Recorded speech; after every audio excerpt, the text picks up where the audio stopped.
শীতের রাতে গরম গরম স্যুপ খেতে কার না ভালো লাগে। তাই আমি আজকে আপনাদের জন্য নিয়ে আসলাম একটি মজাদার চিকেন স্যুপ রেসিপি। তো চলুন রেসিপিটি শুরু করা যাক। প্রথমেই আমি একটি ফ্রাই প্যানে নিয়ে নিব হাড়সহ মুরগির মাংস।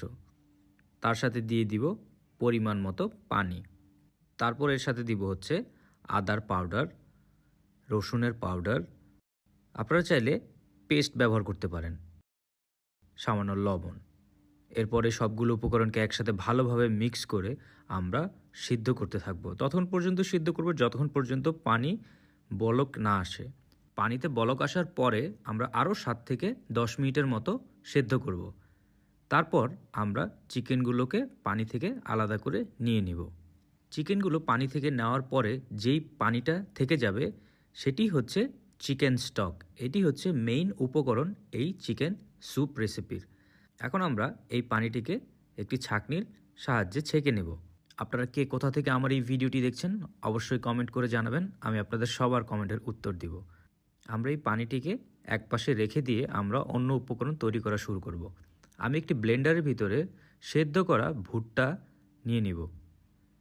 তারপর এটিকে আমরা 5 সেকেন্ডের মতো ব্লেন্ড করে নিব।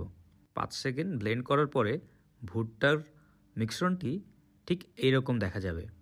তো এটিকে নিয়ে আমরা একটি পাত্রে রেখে দিব।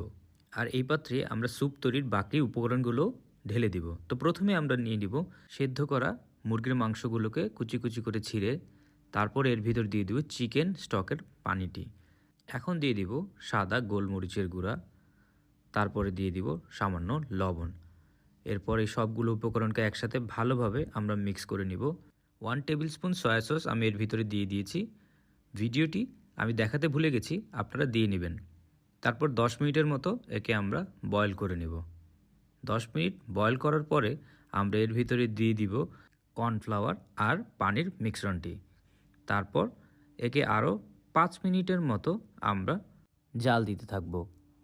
5 মিনিট জাল দেওয়া হয়ে গেলে আমরা এর ভিতরে দিব একটি ডিমকে ভালোভাবে ফেটিয়ে নিয়ে আস্তে আস্তে করে আমরা এর ভিতরে দিয়ে চামিচ দিয়ে নাড়তে থাকব। একসাথে সব ডিম দিয়ে দিলে দলা পেকে যেতে পারে, তাই আস্তে আস্তে করে আমরা মিক্স করতে থাকব। এরপর আমরা এই মিশ্রণটিকে 5 থেকে 7 মিনিট রান্না করব। হয়ে গেলে এর ভিতরে দিয়ে দিব আমরা পেঁয়াজ পাতা, দিয়ে আমরা ভালোভাবে মিক্স করে নেব। আমাদের স্যুপটি তৈরি হয়ে গেছে। তো এখন এগুলোকে নিয়ে আমরা একটি বাটিতে করে সুন্দরভাবে পরিবেশন করতে পারি। তো দেখতেই পাচ্ছেন কি সহজে আমরা ঘরে বসে চিকেন স্যুপ তৈরি করে ফেললাম।